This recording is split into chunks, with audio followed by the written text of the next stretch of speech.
Broadcasting from the business capital of the world, this is the Podcast Business News Network. It is the practice of saying something is like something else to make a certain point. It is the analogy. Today, we are going to talk about the art of the analogy and how you can use that in your communication, whether it's verbal, whether it's written. And we've established long ago in our conversations with her that everything is the word, the spoken or the written word. It's amazing all the technology we have, everything, life moving so fast. It comes back to the words you use, whether they're in a post, whether you have a conversation. It's the same thing we've been doing for thousands of years. And we're going to talk about analogies today. She is just amazing at what she does as somebody that coaches you along with your communication, storytelling. And there's a story in everything. And we're going to uncover some stories today in analogies. She is Michelle Cutler. She's back with us. How you doing today? I'm very well, Steve. Thank you. I love analogies. I often wonder if I overdo them. Can you ever overdo analogies? I think you can actually overdo them. I think so too. I think there's this thing where they say, you've mixed metaphors where let's say you start talking about fishing and you end up, making art in the same setting or in the same analogy, that your analogy has to be consistent. But I don't think let's say you like to use analogies in different settings. I don't think that's overdoing it unless you become, quote, the analogy guy. And everyone's like, oh, no, Steve's coming. It's the analogy guy. Mm-hmm. All right. Metaphor. For those that have forgotten from their days in English class, what is a metaphor?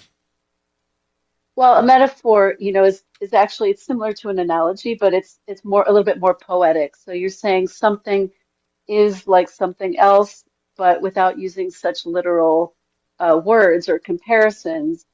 And an analogy is more like saying something, like using something that is more obvious. Like, let's say I would use a restaurant to describe my website, and it's more because I'm trying to explain a point. I'm trying to make something clearer. And a metaphor is more poetic. It's just more poetic, really. So let's talk more literary. Let's talk analogies. How about you give us one, just to even further illustrate the point? Like an analogy for the analogy. You pick. No, I'm kidding. No, so the reason I was thinking about this is because, as I told you, I'm giving this workshop on Sunday about called the SEO of Me, which is really about your digital identity in the searchable world and as it relates to your website. So, I am my brand. I am my business, and my website is what I consider like my front of house. So if I were a restaurant, and you look at the front of house, you look at, does it look appetizing? Is it clear what the specials are? Is the lighting something that makes me feel good, comfortable? Even the fonts, or the name of the restaurant, is it inviting? Is it trustworthy? So for me to explain this idea of, your identity on your website and its further, ancillary roots into social media and other platforms, I found that it's much easier to use this restaurant analogy than talk tech. Like talking tech, people kind of go like, oh, I'm not a tech person, and I'm not a tech person either, but I do want my business to succeed online, right? So, and I want that when people communicate with me just through contact form and however it is that they find me, that the person they get on the other end is exactly who they thought they were going to get, and even better, a better version of what they thought they were going to get. Mm-hmm. I know exactly what you're talking about. And I'm gonna reveal something here now. People ask me when it comes to podcasts, do you have a script? Do you write a script?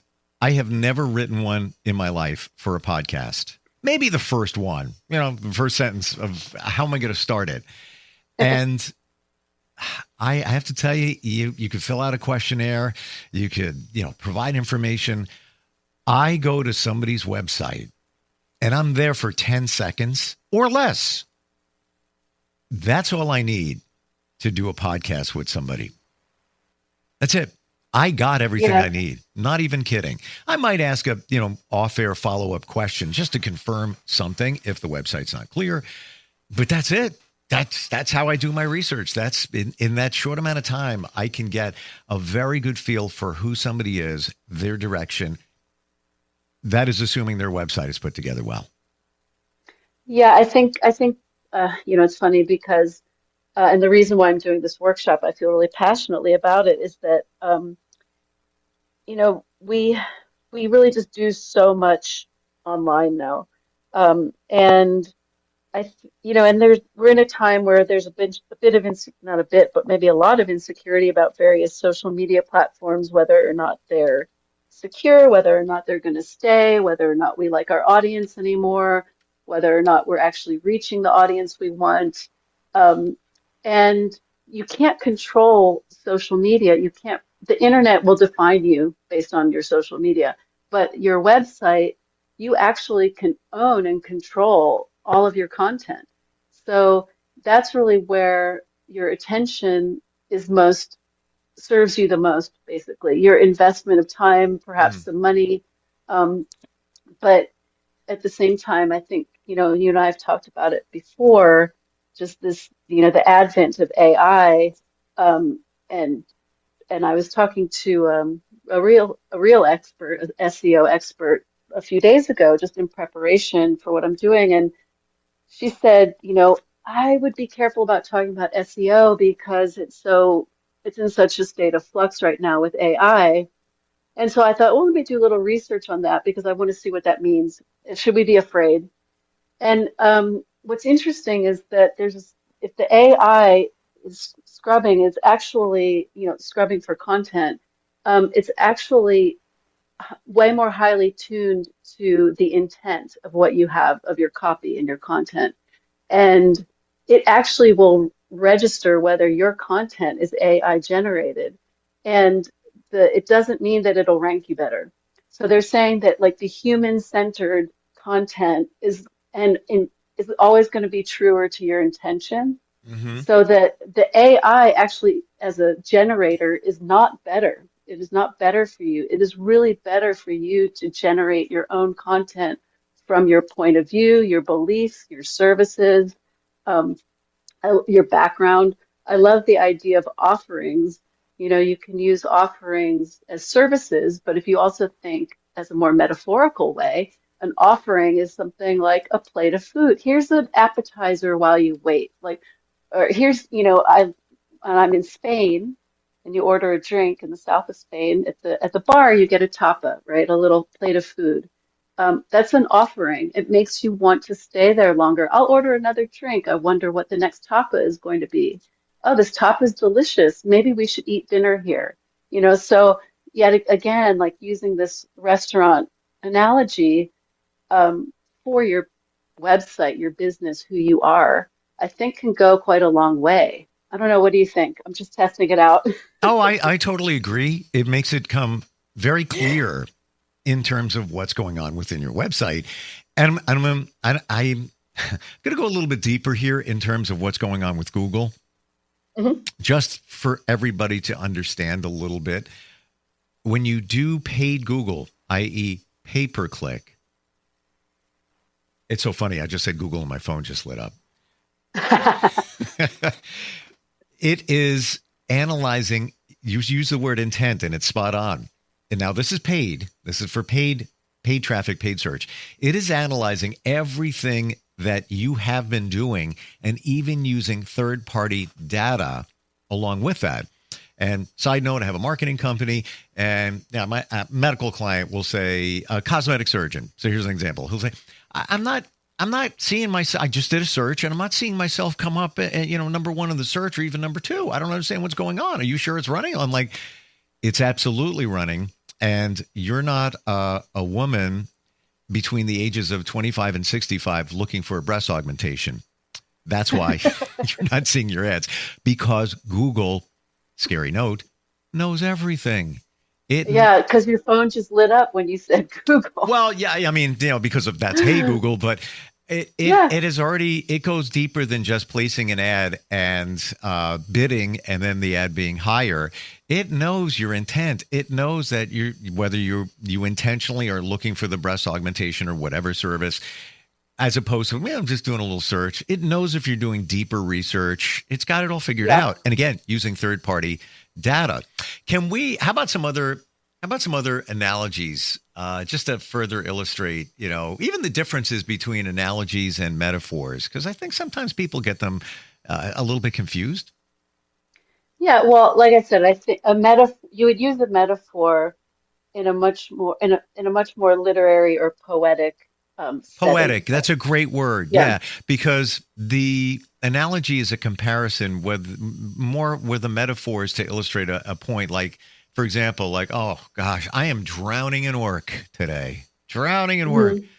You're really not. you You're got a not. No, bit you're not. right. Yeah, you got a busy day, or Mike, he's not doing anything. He's such a couch potato. All right, he's not a real, vegetable, whatever, complex carbohydrate sitting on the couch. But that's how we compare, and that would be a metaphor. Obviously, that's not an analogy. Right. I would say that is even actually more like a saying. Like that's more of a saying, Hmm. and a metaphor. I think would take you a little more time to grasp. That the metaphors is it is a way of communicating something that is maybe more intangible, like an emotion or Hmm. a sensation or something that's just not so solid in front of you. It's not so tangible. What And about this? Okay, so it popped in my head. yeah, Jennifer has a heart of gold. Would that be a yeah, metaphor? I Or think that still goes to saying, I mean, it is. Um, okay, I'm going to tell you something really strange. Mhm. And well, no, never mind. Never mind. So I'm gonna come up with a metaphor I've written. I'm just gonna think for a minute. So yes, I was writing something recently for like a horror story, and I was trying to explain a character's toenails, and I was using this like a sort of like a rhinoceros, um, like rhinoceros skin or something. I was trying to describe these toenails to describe the state of neglect that this character had been left in, right? And so a better way, instead of saying, "Oh, her toenails were chunky and long, they've been not been cut in a long time," right? But that may Mhm. be true. I instead sort of used something more like an imagery and a metaphor of this rhinoceros. I turned her sort of into an animal, so that's why I'm saying it's more literary. Right. It's not to illustrate a point in the same way as saying John's such a couch potato or me saying my website's like a restaurant. It's an analogy. It's like comparing two things that are not so hard to grasp and with the Hmm. idea of illuminating one of them and making it like just easier to conceptualize. So Um, I want to throw this one to you and tell me if this is, yeah. in your opinion, a solid analogy. So I'm watching more TV lately. I really don't watch a lot, but I'm always running, so I'm trying to chill a little bit more. And I saw Castaway last weekend with Tom Hanks, Mhm. and it's just what a great movie. It's been so long. I was like, And then Forrest Gump. I just got on a Tom Hanks kick for a bit. Mhm. Everybody knows his analogy in Forrest Gump. Life is like a box of chocolates. You never know Mhm. what you're going to get. Would that be a solid analogy? Yes, and actually, that's a simile. Oh my gosh! Because you, By the way, yeah, Steve talks for a living and got a 70 in English right through high school. So there you go. well, I'm just saying because a simile is like a metaphor, but it's using the word like or as, so it just makes it easier, a little bit easier. The construction's a bit easier. Hmm. Um.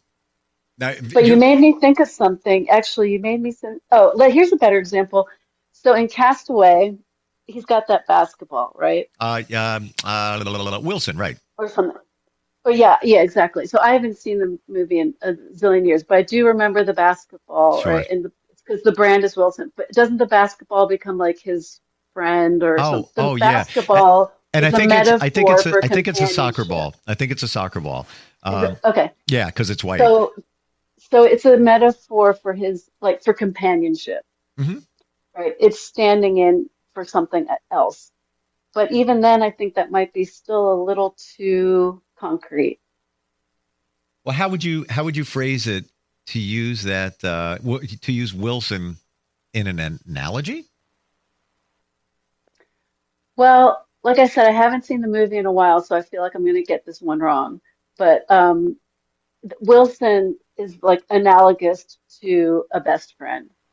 Like he's alone on this island. He does not have anyone there. Yep. And we human beings need someone, we need to communicate. That's just like our nature, right?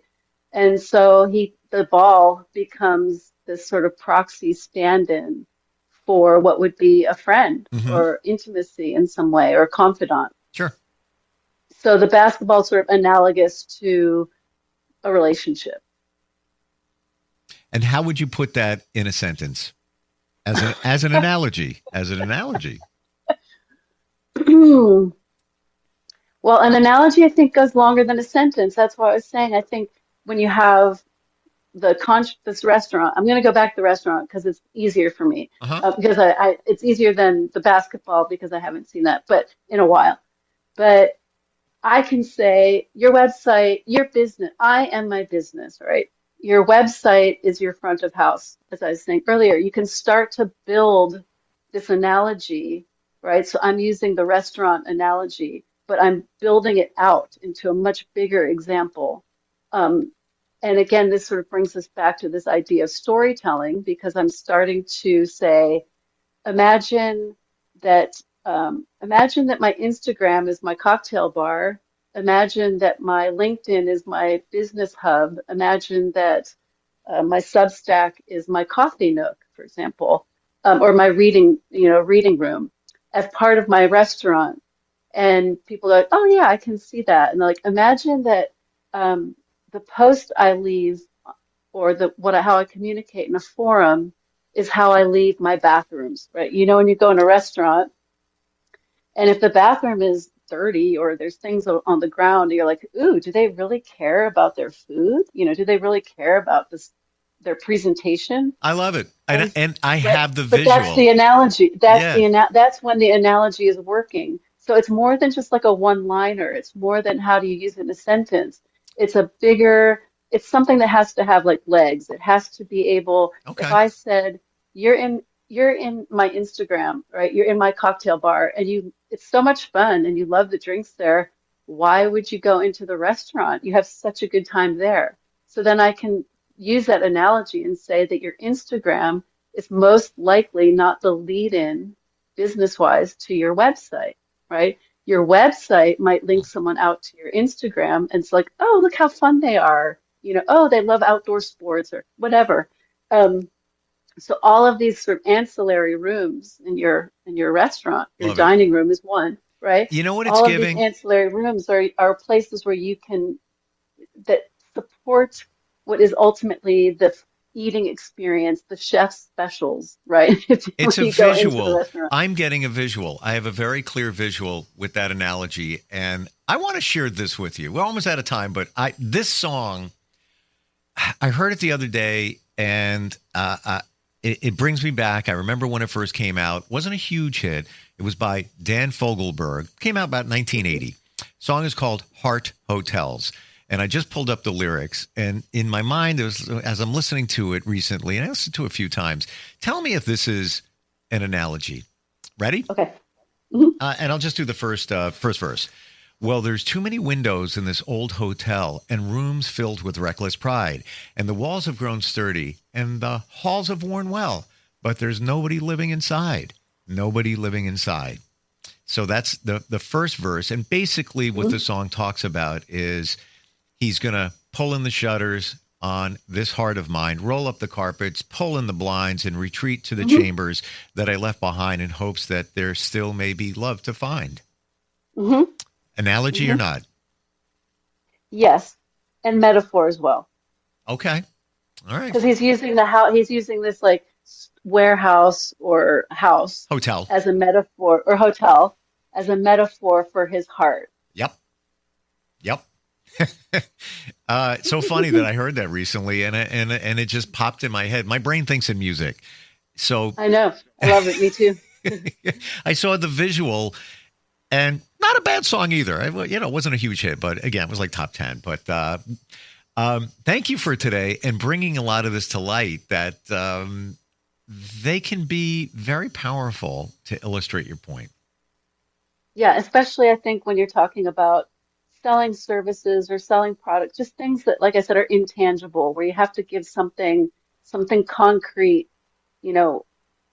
for people to, like you said, you were starting to imagine this place. I was creating a little world for you that you could start to walk around in. Yeah. And that's a much easier sort of model for me to explain, my approach to websites or to online identity. It's a much easier way than talking about backlinks and hypertext and alt tags and all that stuff, because who cares about that? I don't. I care about having good communication with people. I want people to see who I am and know who I am, at least in terms of my professional front. Sure. Right off the bat, that there's no mystery and and it's easy to figure out how to order. Hi, and get in touch. Yep. So anyway, I'm going to do a workshop on Sunday about this, and on my website, which is michellcutler.com, MiChellellecutler.com. It tells you all about it, all my workshop and other things that I do. And I knew you were about to ask me. Oh, well, yeah, you're right. And your website does give an instant sense of who you are and what you do. And it's just a piece of what we're talking about today in terms of helping people communicate better. And again, I want to share that you might not get that everything is a story, but your resume is a story. The presentation, speech, whatever you have to give next week is a story. And many of us struggle with telling those stories. So if you have some challenges, reach out to Michelle. She's the pro at that. Wonderful having you on here again. Always love talking with you. Yeah, always a good time, Steve. Thank you so much. Thank you. We'll catch up soon. Yeah. Broadcasting from the business capital of the world, this is the Podcast Business News Network. Let's go inside the mind of a 10-year-old. I should have worn those earrings today. I like those earrings. Gabby has those awesome earrings. I need to ask her where she got those, but that's just what she would want me to do. I'll have Michaela ask her for me. Buckle up, Sarah. Yeah, but then Michaela will be like, why don't you just ask her yourself? That's just like Michaela. Sarah, buckle up. Michaela's such a great name. I wish I was called Michaela. There's like a dozen Sarahs in my class. Hey, we're not hitting the road until you buckle up, honey. Oh yeah, seatbelt. I forget sometimes because my brain is like busy, I wonder if there's pizza at school today. Sometimes it can be tough to get through to your kids, but it's not impossible. Always make sure they're wearing their seatbelts, even on short drives. Remember, you have the keys, you have the power. Never give up until they buckle up. A message from the National Highway Traffic Safety Administration and the Ad Council. Visit safercar.gov/kidsbuckleup for more information.